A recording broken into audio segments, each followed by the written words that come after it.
आणि आताची महत्त्वाची बातमी, काँग्रेस उमेदवार प्रफुल्ल गुडधे यांची याचिका कोर्टाने फेटाळली आहे। प्रफुल्ल गुडधेंना झटका, मुख्यमंत्री देवेंद्र फडणवीस यांना मात्र दिलासा। ईव्हीएमवर घेतलेली फडणवीसांची निवडणूक रद्द करण्याची होती याचिका।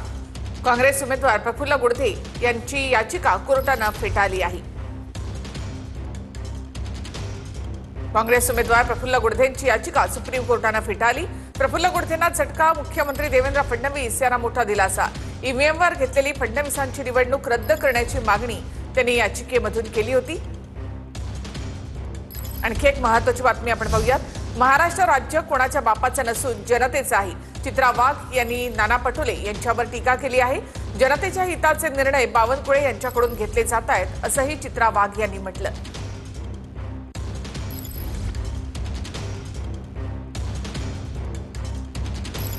दूसरा ऐसा कि यहाँ एक मंत्री आया था बावनकुड़े, वो बोल रहा था कि तुमने हमको चुनके नहीं दिया तो पट्टे नहीं देंगे, तो तेरे बाप का राज है।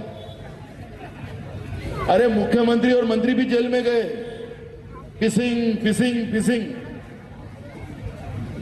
ये कौन से खेत का मूल्य है? बेईमानी से चुन के यार यहाँ पे लोगों को धमकाता है। हमारे गोंदिया के लोग किसी के धमकाने से डरते क्या? मैं वादा करता हूँ तुमको पट्टे देने का, मैं 100% घरकुल बना के देने का वादा करता हूं आपको। हे कोणाच्या बापाचं राज्य नाहीये, हे जनतेचं राज्य आहे। लोकांची जी मागणी आहे की कशा पद्धतीने त्यांना येणाऱ्या दिवसांमध्ये त्या गोष्टींचा फायदा व्हावा, अशा पद्धतीचे निर्णय हे महायुतीच्या सरकारच्या माध्यमातून घेतले जातात। मला वाटतं नाना पटोलेंनी याची चांगल्या पद्धतीने माहिती घेतली पाहिजे। आपण काय बोलतोय, जनतेच्या राज्यामध्ये जनतेच्या हिताचे निर्णय घेण्याचं काम हे बावनकुळे साहेबांच्या माध्यमातून त्या ठिकाणी होतंय। त्यामुळे अशा पद्धतीचं चुकीचं वक्तव्य करून हा लोकांचा, जनतेचाच अपमान आहे असं मला वाटतंय। आणखी एक महत्त्वाची बातमी, नांदेडमध्ये पोलीस आणि भाजी विक्रेत्यांमध्ये शाब्दिक चकमक झालेली आहे। विक्रेत्यांकडून भाजीपाला फेकून पालिका आणि पोलीस प्रशासनाचा निषेध व्यक्त करण्यात आला। नांदेडमध्ये भाजीपाला विक्रेते महापालिकेच्या निर्बंधांवरून आक्रमक झाले। भाजी विक्रेत्यांना हटवण्यासाठी इथे पोलीस बंदोबस्त लावण्यात आलाय।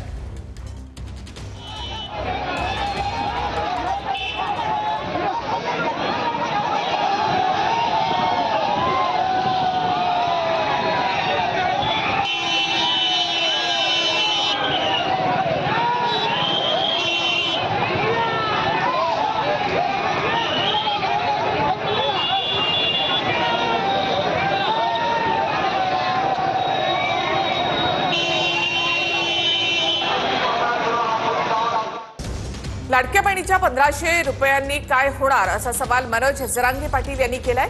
आपल्या हिताच्या माणसाच्या पाठीशी राहा असं आवाहन मनोज जरांगे पाटील यांनी केलं। आपल्याला त्रास देणाऱ्याला पाडा, मराठ्यांच्या नादी लागू नका असंही जरांगे पाटलांनी म्हटलं। मनोज जरांगे पाटील यांनी सूचक इशारा आपल्या वक्तव्यामधून दिला आहे। समाजाला त्याही वेळेस सांगितलं होतं, आजही सांगतो आणि कधी कधी मी तेच सांगितलेलं की आता ते दिवस नाही राहिले की पैशाचे किंवा त्यांचे 1500 रुपयाचे, जसं की लाडक्या बहिणीसारख्या विषयापासूनचे ते दिवस नाही राहिले। त्याने आपलं आयुष्य जाणार नाही, पोट भरणार नाही लेकरा बाळांचं। आपल्याला आयुष्याचं कोण काय देणार आहे हे मागायचं शिका। आपण आपल्या हिताच्या माणसाच्याच पाठीशी उभं राहायचं बिना पैशाचं। पण माझं याच्या पुढचं म्हणणं आहे, कुणी काही दिलं तर कोणाच्या सभेला मराठ्याने जाऊ नका, कोणाच्या प्रचाराला जायचं नाही, त्यांना त्यांच्यातच उड्या आणून द्यायचा। मतदानाच्या दिवशी फक्त मराठ्याच्या विरोधात गेल्याला पाडी जायचं। तर मनोज जरांगे पाटील यांनी यावरून एक सूचक असं वक्तव्य देखील केलेलं आहे। आपल्या हिताच्या माणसाच्या पाठीशी राहा असं जरांगे पाटलांनी म्हटलेलं आहे। आणखी एक महत्त्वाची बातमी, बाळासाहेब अटलजींनी केलेली युती कायम राहणार असं उपमुख्यमंत्री एकनाथ शिंदे यांनी म्हटलेलं आहे। शिंदेंनी रवींद्र चव्हाण यांना असं उत्तर दिलेलं आहे। 2 तारखेपर्यंत मला युती टिकवायची आहे असं वक्तव्य रवींद्र चव्हाणांनी काल केलं होतं। त्याला उपमुख्यमंत्री एकनाथ शिंदेंनी असं उत्तर दिलेलं आहे। बाळासाहेब अटलजींनी केलेली युती ही कायम राहणार असं शिंदेंनी म्हटलेलं आहे। काय बोलतायत सर, तुमचं स्पष्टीकरण द्या। निलेश राणे काय बोलतायत सर? निलेश राणे काय बोलतायत? निलेश राणे म्हणतात की रवींद्र चव्हाणांचे लोक पैसे वाटतायत। 1 मिनिट थांबा जरा, 1 मिनिट। 2 तारखेपर्यंत मला युती टिकवायची आहे, मी नंतर उत्तर देईन। चला, खोटं आहे, ठीक आहे। बाळासाहेबांनी, अटल बिहारी वाजपेयी, अडवाणी साहेबांनी विचारधारेवर युती झालेली आहे। आणि आता आदरणीय देशाचे प्रधानमंत्री नरेंद्र मोदीजींच्या नेतृत्वाखाली हे एनडीएचं सरकार सुरू आहे. त्यामुळे ही आमची युती फार पूर्वीपासून एक विचारधारेवर युती झाली आणि ही युती कायम राहील.